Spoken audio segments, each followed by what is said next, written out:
Hello students, अब आता है हमारा अगला टॉपिक कॉम्बिनेशन ऑफ रेजिस्टेंस।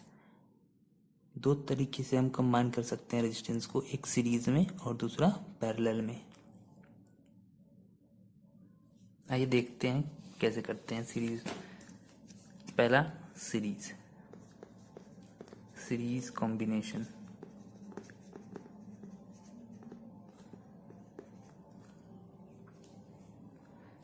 जब आपको कुछ रेजिस्टेंस इस तरीके से दिखे तो ये सीरीज में है। इसका एंड पहले वाले का रेजिस्टेंस का एंड दूसरे वाले के पहले रेजिस्टेंस से ज्वाइन हो और दूसरे वाले का तीसरे से, इस तरीके से एक चेन बनती चली जाती है। मान लीजिए R1 है, R2 रेजिस्टेंस है, ये R3 रेजिस्टेंस है, तब ये सीरीज कॉम्बिनेशन कहलाता है। और फिर पैरेलल में क्या होता है? पैरेलल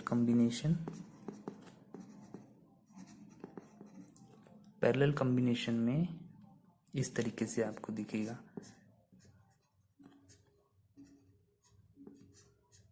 इस तरीके से A B, ये R1 है, ये R2 है।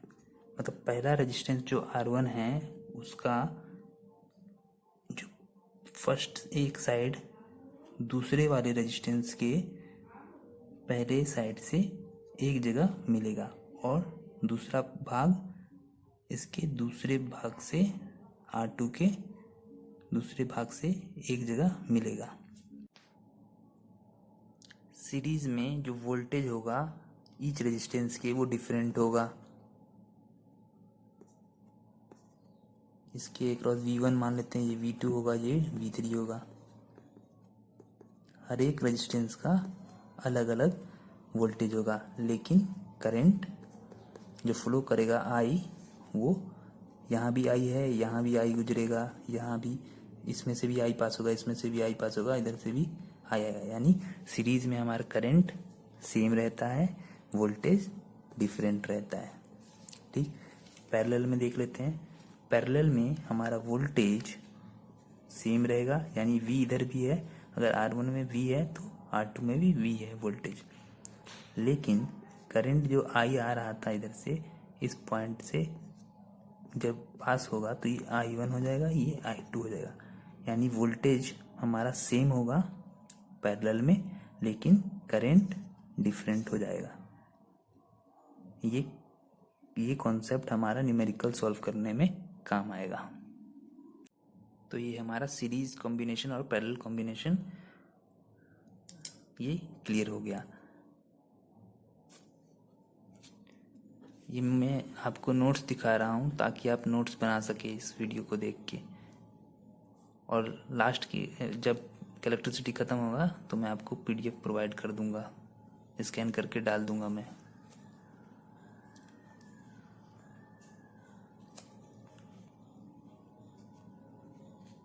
ये मैंने बता दिया।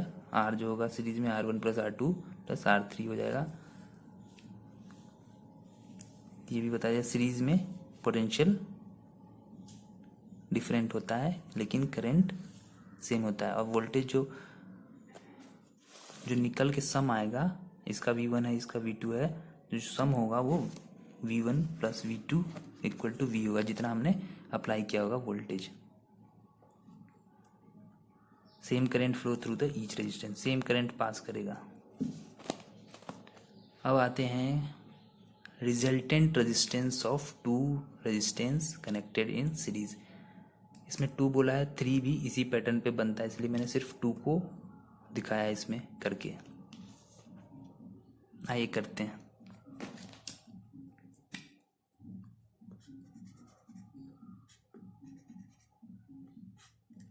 ये R1, ये R2 सीरीज है इसलिए I फ्लो करेगा, सेम करंट फ्लो करेगा। ये वोल्टेज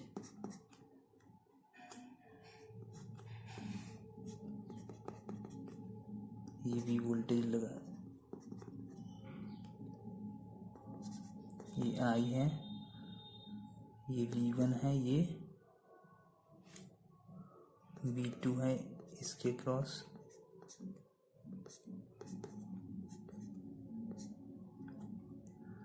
ठीक। तो हमारा जो सीरीज में वोल्टेज डिफरेंट होता है तो उसी से इक्वेशन बनेगी V equal to V1 plus V2। जितना वोल्टेज ये ले रहा है उतना मतलब ये डिफरेंट वोल्टेज ले रहा है, तो दोनों का कॉम्बिनेशन जो होगा वो V के बराबर होगा। यानी जितना वोल्टेज यहाँ से गया घूम फिर के उतना ही वोल्टेज आएगा। तो ये V1 ले रहा है, ये V2 ले रहा है, तो V equal to V1 plus V2। और हम ओम्स लॉ से जानते हैं कि V by I equal to R होता है, तो V इक्वल टू IR लिख सकते हैं। तो V1 में यहाँ पे V1 को कैसे लिख सकते हैं, I इंटू R1, क्योंकि I तो सेम है, I तो सेम फ्लो कर रहा है सब में।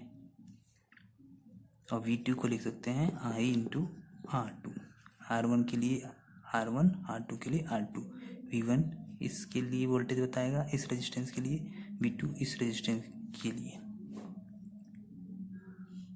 तो पहला इक्वेशन ये है, दूसरा ये, तीसरा ये, चौथा ये। अब क्या करेंगे, अब हम V1, V2 और V की वैल्यू इसमें पुट कर देंगे वन इक्वेशन में। तो V कितना आ जाएगा, V IR,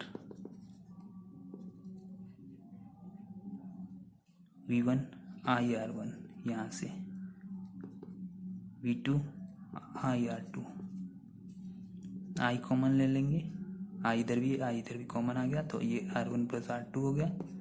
इधर IR है, I से I कट गया, तो R कितना आ जाएगा, हमारा आ जाएगा R1 प्लस R2। तो ये इक्वेशन बन गई। जब दो रेजिस्टेंस सीरीज में लगे हों तो उसका इक्विवेलेंट रेजिस्टेंस जो आएगा यानी रिजल्ट वो R1 प्लस R2 आएगा।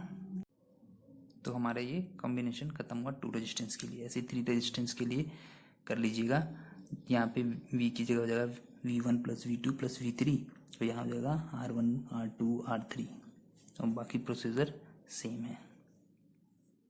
अब देखते हैं रेजिस्टेंस इन पैरेलल में कैसे रेजिस्टेंस होता है। जो रिजल्टेंट रेजिस्टेंस होगा 1/R equal to 1/R1 plus 1/R2 plus 1/R3 plus dot dot, जितने रेजिस्टेंस हो उस इस तरह कॉम्बिनेशन होता है।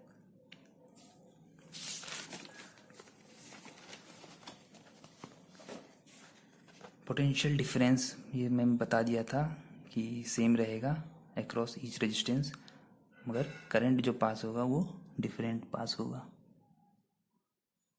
आइए टू रेजिस्टेंस का देख लेते हैं कॉम्बिनेशन, उसको कैसे ड्राइव करेंगे।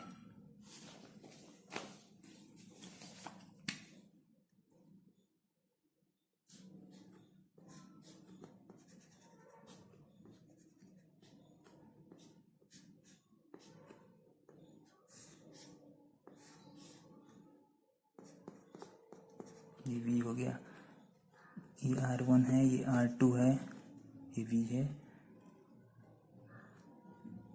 इधर से I जा रहा है तो इधर से I आएगा, लेकिन पैरेलल में डिफरेंट करंट फ्लो करता है। मान लीजिए I2 ऊपर है तो I1 नीचे। एक मिनट इसको 1 कर लेते हैं, इसको 2।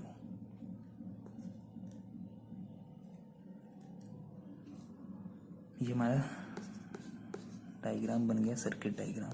ये V इधर भी फ्लो करेगा, इधर भी फ्लो करेगा, तो इसमें डिफरेंट क्या है वो इक्वेशन ले लो। Current I1 plus I2, I क्या होता है V/R ओम्स लॉ से, फर्स्ट इक्वेशन, सेकेंड इक्वेशन। तो I1 क्या हो जाएगा V/R1, I2 क्या हो जाएगा V/R2, थर्ड, ये फोर्थ इक्वेशन। अब 2, 3, 4 इसमें पुट कर देंगे I की जगह, तो V/R equal to V/R1 plus V/R2। Voltage तो सेम रहेगा पैरेलल में, तो V कॉमन ले लो 1/R, V 1/R1 plus 1/R2, V से भी कट गया, तो ये आ गया हमारा 1/R equal to 1/R1 plus R2 parallel के लिए कॉम्बिनेशन।